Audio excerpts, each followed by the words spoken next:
We were stranded. I was just surprised that I'm still alive. Okay, I'm about to watch a plane crash. Everything just flipped. Like, then we were just like grateful to be alive at dinner. I'm Hunter Berube. I'm from Drake, Mass. My name's Sean McCarthy. I'm from Walpole, Massachusetts. My name is Lydia Brown. I'm from North Andover, Massachusetts. I'm Kamer Haraki. I'm from Denver, Colorado. The most scared I've ever been was when I was 9 years old, leaving Sarah Mainville, my neighbor's house, and looking up in a clear night, and it was stars everywhere, but there came two planes that were just going straight at each other. It seemed like they were going right at each other. And as they got closer, they seemed to not be moving at all. My father, when we were 9, brought us up to one of his friend's houses in Maine, and he has a lake house. And on this lake, he has a nice boat and a jet ski. Me and my mom were driving to my rowing practice. It was raining really hard and it was freezing, and like I was sitting in the back and my mom was sitting in the front. Me and my friend, we decided to go on a hiking trip. It was like a really nice day, you know. Blue skies, beautiful. We get up to the little route, the hiking trail. And to me, that was like, okay, I'm about to watch a plane crash.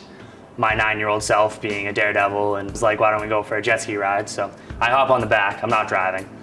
But we were out there for quite a while, and eventually I started to get hungry, so we decided that what we want to do is turn around and go back. And I guess when you're on a jet ski and you switch up speeds too quickly, it lopsides and ends up tipping. We were driving down our big long neighborhood. It was like a big hill, and we were screaming at each other. She was like looking back at me driving and yelling, and I wasn't wearing a seatbelt.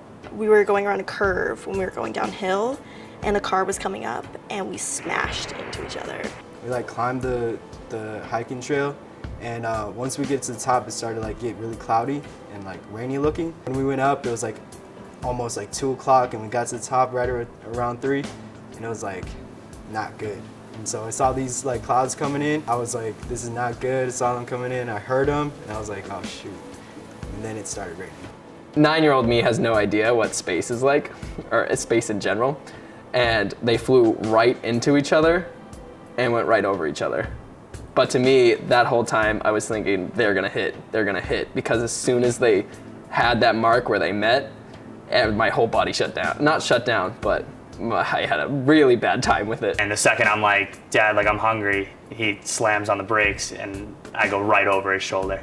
And the jet ski flips. And these are heavy. You can't flip them back over and just get back on them. We were really in the middle of this lake, and thank God I had a life jacket on, or else I would have been actually in full panic. As I started thinking to myself, I was like, we're not the only ones in this lake right now. My head hit the DVD player, because we had a little DVD player in our car, and I just remember going, ugh, I hit it really hard, and I had a mark on my forehead for a long time. So we got out of the car, and I had to be calm, but I was terrified. Driver got out of the other car and was like, we're okay, are you okay? And then I was like, yeah, I'm fine. And so the driver's like, okay, I'll be back 1 second. Drives up the road, and then we never see them again. I thought I could have made it back onto the trail. So me and my friend, right after we got done hiking, we actually went up to a little crevice inside of the rocks. We thought it looked cool, so we went up there to eat lunch. And it was a little bit off the trail, so once it started raining, it got dark, it was raining really hard. We could not find the trail that we came up on. So we decided, oh, this, going down this crevice of the rock will bring us back to the trail, but it didn't. And so that's where everything kind of went wrong. Yeah, it was just, we were just screaming, freaking out, but everything was fine. I ended up with concussion trauma from it, but thank God we were, both pretty okay. But then there was a whistle attached to one of the life jackets, and me and my dad made it a game of who can whistle the loudest out of it and see who can get us help. It took a while, but eventually someone did hear the whistle and got on their boat and came out, flipped the jet ski, and towed us back. They'll be like, oh, okay, that didn't happen. So I think my takeaway was planes can fly at different heights in the sky. It's not something I ever want to encounter again. So I try to stand clear of, 1, the memory, and 2, the opportunity. I think priorities changed too. Like just making sure everybody was okay and stuff like that. You got to remember where you came from, always. That's pretty much like it.